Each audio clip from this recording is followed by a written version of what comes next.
Hey, what up, comic book fans and YouTube all out there? I'm Dinosaur Neil. And I'm Ghost Hunter Dave. And welcome back to IMPERIUS REX. Today, we are talking about a notable, fairly modern bat tale. Yeah. And it was also Scott Snyder's first foray into Gotham. That is exciting. We are talking, of course, about a Batman Black Mirror. Now you want to get nuts? Come on, let's get nuts.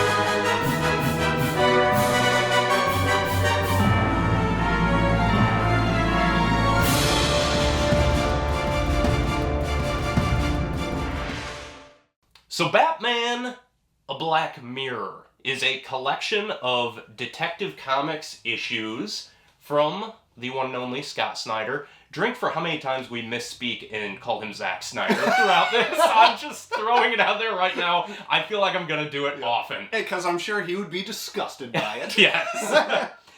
So this was his first time at the Batman helm, and this was from the Detective Comics in 2011. He is paired on this with two artists, Jock and Francesco Francavilla. I think close enough. Yeah, that's as good as you're going to get. Yep. So they tell two intertwining stories involving an underground society that auctions off criminal paraphernalia, and also the reemergence of one James Jr., Commissioner Gordon's son, psychopathic son. Clinically diagnosed. Maybe on the mend. Maybe. We'll see. Maybe much worse. And each of those arcs is illustrated by a different artist. And you can tell very blatantly as you flip it open that they're two very different styles. But I think they work very well together for what each of those stories tells. Absolutely. Scott Snyder and Jock, no strangers to one another, work very well together. That's right. And I think this is kind of their testing grounds, because there's some stuff in this that just really paved the way for, like, witches later on. Oh, yes. So, talking about testing grounds, this was Snyder's testing ground leading up to him taking on the main Batman title with the launch of the New 52, which he did right after this ended. And this also ended DC's entire run of continuity up until New 52. So he closed the door and opened the door from one door to another, one of those Scooby-Doo hallway run-throughs, as they said fuck you to the old universe and just started fresh. But he was the one that got to end and begin the Batman side. Boy, did he knock it out of the park, kind of every swing he took at it, so good on him. That early couple years for Scott Snyder was just, he could do no wrong. Oh, absolutely. I think everything he did just kind of went on a steady decline, unfortunately. I still think he's a very good writer. I just feel like it was so fresh at this time, and then you just kind of like, oh man, he's doing the underground secret society again, isn't he?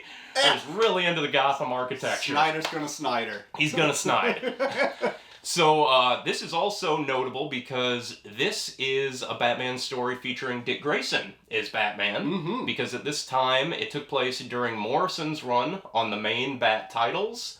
I think they just introduced Batman Incorporated, where Bruce Wayne is publicly funding Batman Incorporated, and Dick is just continuing on at Batman at that time. So it's interesting that, like, a very notable Batman book is not a Bruce Wayne Batman book. Yeah. But you wouldn't ever know it, like, from all the artwork that Jock did for this that you see everywhere. Yeah, not the artwork. That's not Bruce. Story-wise, though, plays out very different from Bruce, which is actually very refreshing, which I'm sure we'll get into. Let's get into it right now. You got it. Well, we do have Dick Grayson as Batman. He is just very much different as Batman and in his alter ego. He doesn't split them as much as like Bruce Wayne and Batman does. He's kind of the same, maybe a little bit more reserved as Batman, but like you can just tell the way like Jock or Francavilla draws it that he's not Bruce Wayne. He's way more acrobatic, which you'd expect, which is cool. I feel like Dick chattier. He is a lot chattier, which is still great. And I feel like he has even more cool gadgets than Bruce Wayne ever shows. Like he's got like this cool like hang glider thing he's on at one point. He's got a little taser that comes out of his finger and shoots a lady in the face. A lady? Just some poor woman? She had a gun. Okay. Well, who doesn't today? This is true. Yeah, it's interesting because it's very much about kind of Dick proving himself as Batman. Like, he's very unsure about the role, especially with Bruce back. He's kind of like, why am I doing this? We got Bruce! Yeah! You don't need me. And a lot of it, he's kind of going back and forth with Alfred on whether or not he should continue to wear the cowl. And he's also, for the most part, a cheerier Batman. Very much so. Which is interesting because, like, his arch villain, at least the way Snyder sets it up in this, is James Jr., who is a very, like, sociopathic, he's a good, what's the term? Antithesis? Yeah, kind of antithesis. He's a good foil for Dick. Yeah. Brings his mood down. He does. That's for sure. He does.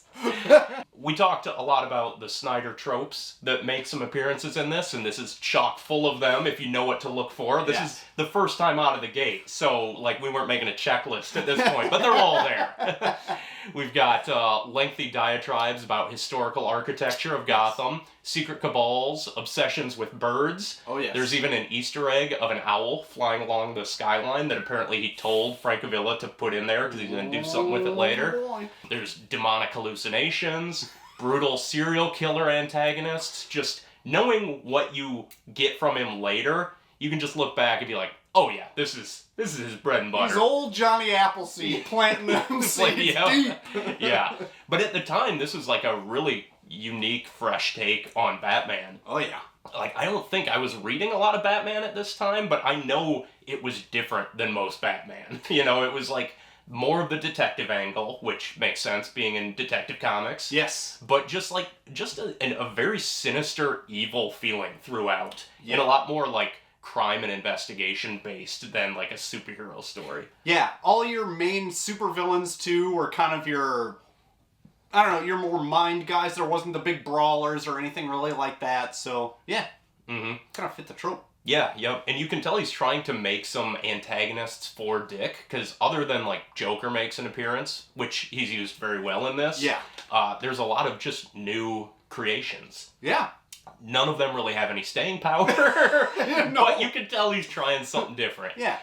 There's like Tony Zuko's daughter or relative, which is the descendant of one of the people that killed Dick Grayson's parents in the circus. She makes an appearance. There's Roadrunner, a man with robotic legs. That's it. That Dick just stomps the shit out of. Yeah, he sure just breaks some legs up. Yep. This mute, like, blindfolded assassin named Tiger Shark. Yeah. With a whole underwater research facility lair. And sometimes he puts people in dead whales. He sure does. His calling card. That's right. And I think maybe the most notable, other than James Jr., is this gas-masked character named the Dealer, who runs like this supervillain underground auction where they auction off like serums that can mutate you into like kind of various rogue pastiches. There's like a croc and a man-bat serum, but then also just a bunch of antiquitous little fanboy memorabilia. Pretty much. Yeah. One, like the main one is they pull out the crowbar that killed Jason Todd. Yeah. Maybe this was like the first reemergence of the crowbar. I feel like we've been beat over the head with the crowbar at this point, but for that to come out there, I'm like, was that kind of a hot take? Ooh, I don't know. I loved it though. Yeah. They throw it in a river at the end. Yeah, they sure do. Gotta get that blood off.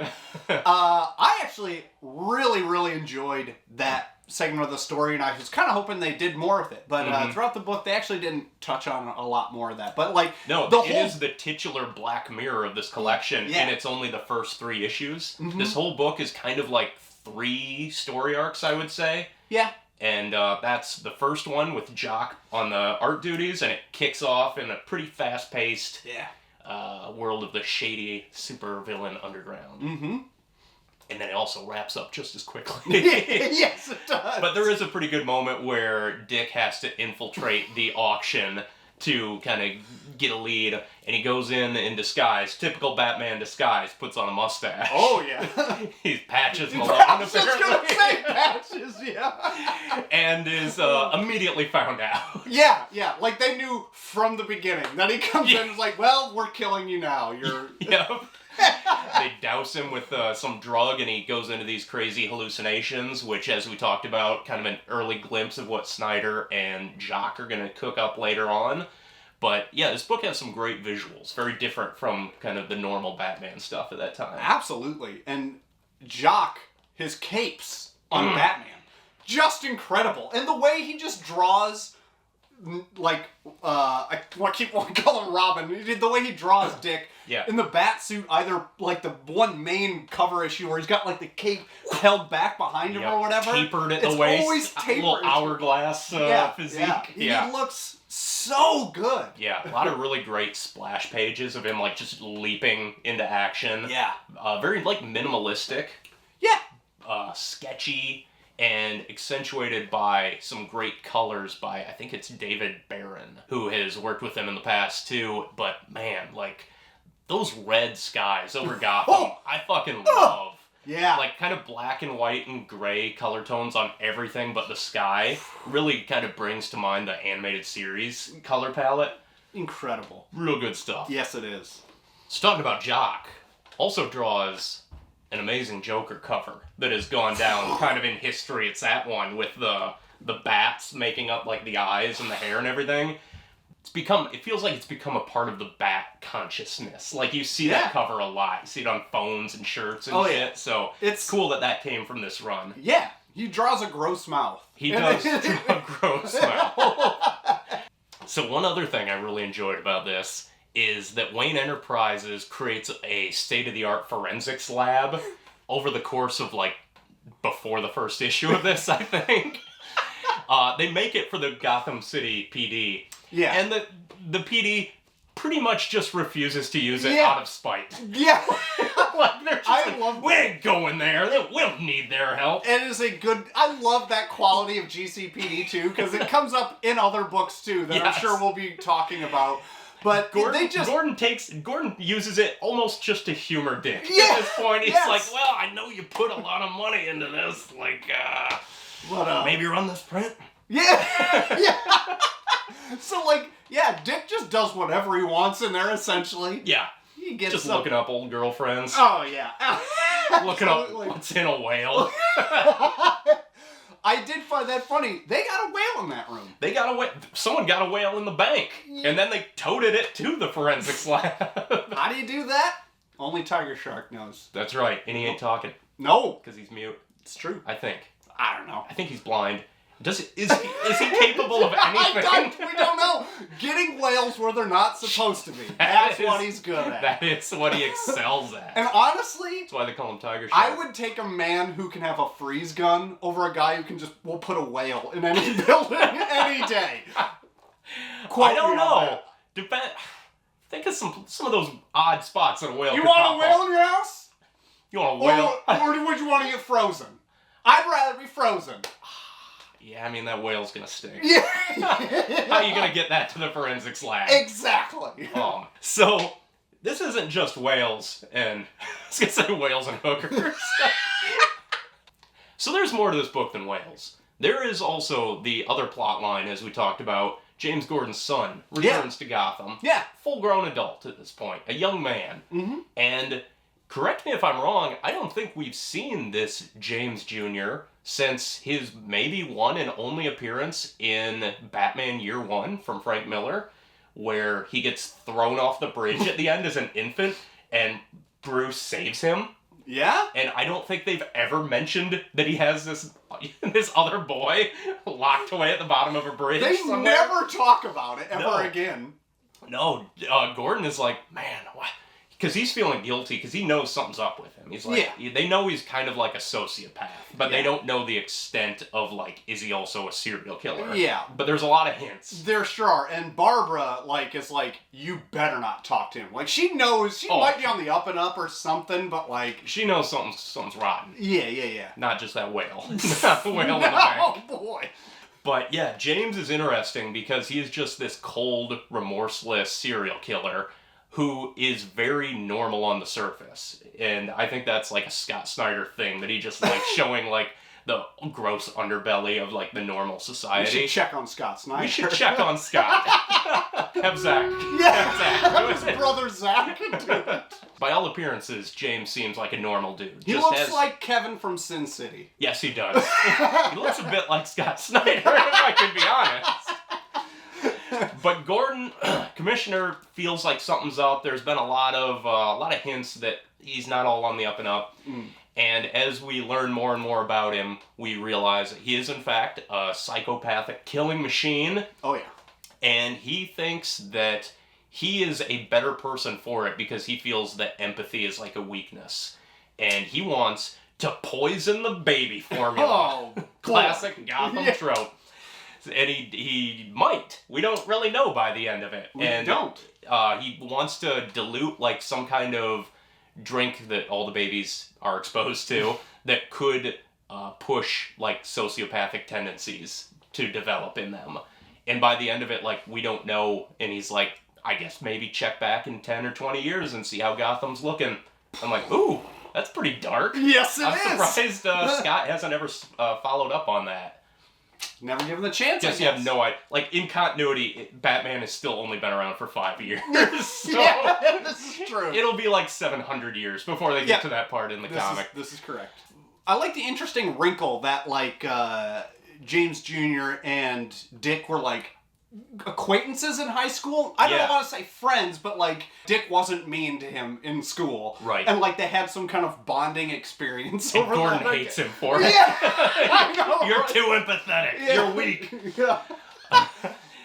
There are some great moments too, because like James Jr. was often picked on in school, and Barbara confronts him at the end as they kind of square off. And this is Barbara, who's still paralyzed from getting shot by the Joker. Yeah. And she's saying, you were always a bad person. You're not evil because you were picked on. You got picked on so you could commit evil acts. Like, it wasn't a revenge thing. You just wanted an excuse to torture people. Oh. And by the end, they're having like this full conversation, and he ends up like pulling the blanket off her legs, and we find out that he stuck 2 knives in her legs. Yeah. And she hasn't felt it, but she's been like bleeding out their entire conversation there. Yeah. Like, oh man. That is Scotty. intense. Yes. Yeah.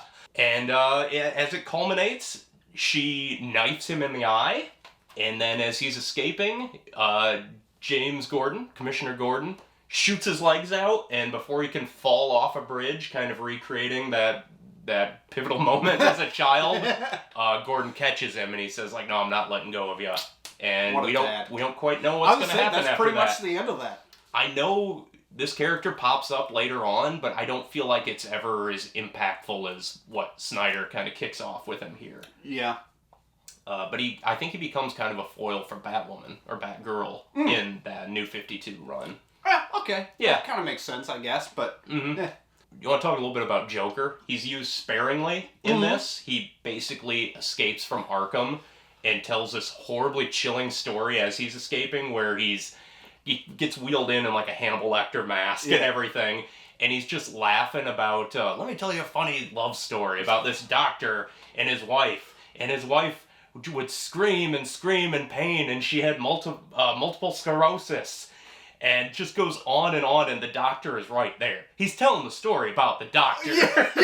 And finally gets him, like, so frustrated that, like, the doctor goes to strangle Joker, and Joker has exposed himself to so many poisons and toxins that just, like, by contacting his skin, the doctor, like, gets Jokerized and gets a Joker venom and, like, goes crazy. Yeah. I'm like, oh my, real jokester move. Oh, big jokester move. Microdosing all those poisons. Yeah. Golly. Yeah, and he escapes, and then I thought an interesting thing, eventually Dick Grayson tracks him down, and Joker immediately knows it's not Bruce. Yeah. He's like, it sounds like the flutter of a bird's wings, not a bat. And he's like, you're not my Batman. And he basically says, like, I'm not even going to fight you. I'm just going to wait here until my Batman comes. Yeah.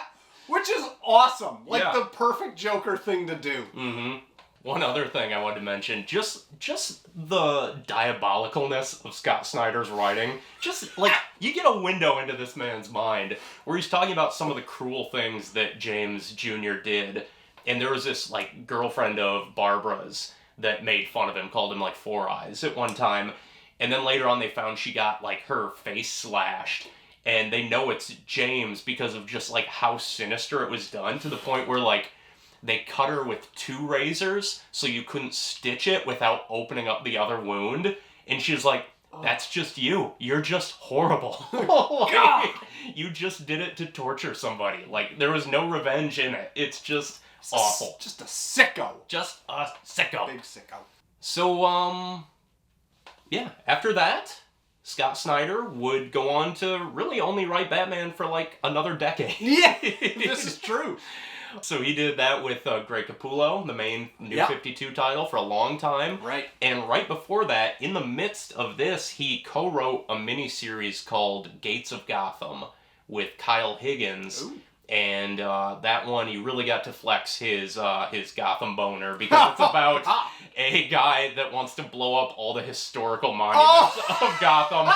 And he also has ties to, like, Wayne ancestral roots. So he was just really... He's got one mode. Yeah, he sure does. And it's just pure Scott Snyder. But at the time, it was very fresh and good, and I still think it's, like, some of the best. If you read his stuff in order, you will start off enjoying the hell out of it. And then it gets kind of campier and goofier, but it's all fun. Yeah. It's just, like, he is wordy. Very much so. So by the time you're at the end, you're kind of ready for it to wind down. And, like, I feel like it started getting not, like, as innovative as it was, like, when it first started. Like, Court of Owls was something else. Yeah. Like, that was a big staple, and, like, and I think it's a must-read for all Batman fans. Yeah. Because of just how interesting and how it kind of pushed the envelope of Gotham, its legacy, its lore, and, like, even as far as Capullo's work goes, just incredible stuff. Like, new stuff where you're turning the book around and all this stuff just to read it. It's so good. I think as he went on, he took bigger swings, but he lost, like, the grounded, like, realism that I think he does so well in these. Right. Where it's way more crime-focused and, like, just awful serial killer organizations.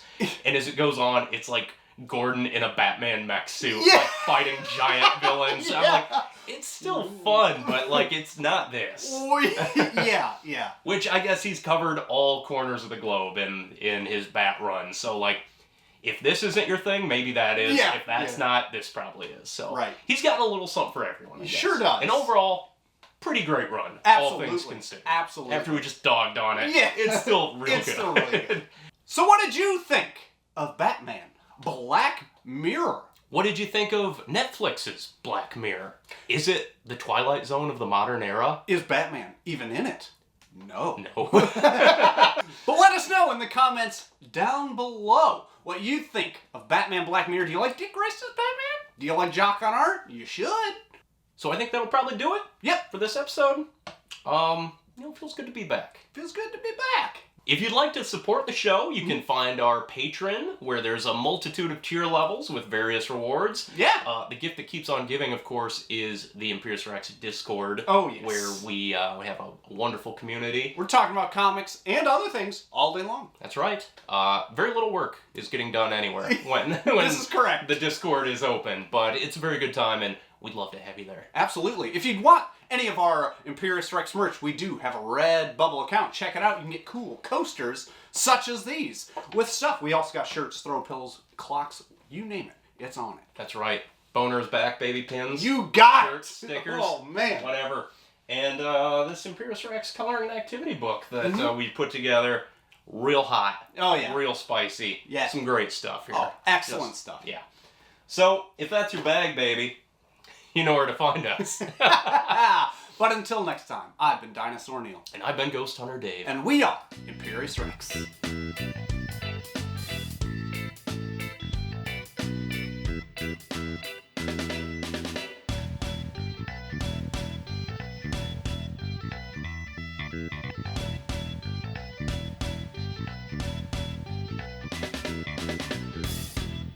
Gordon's wife.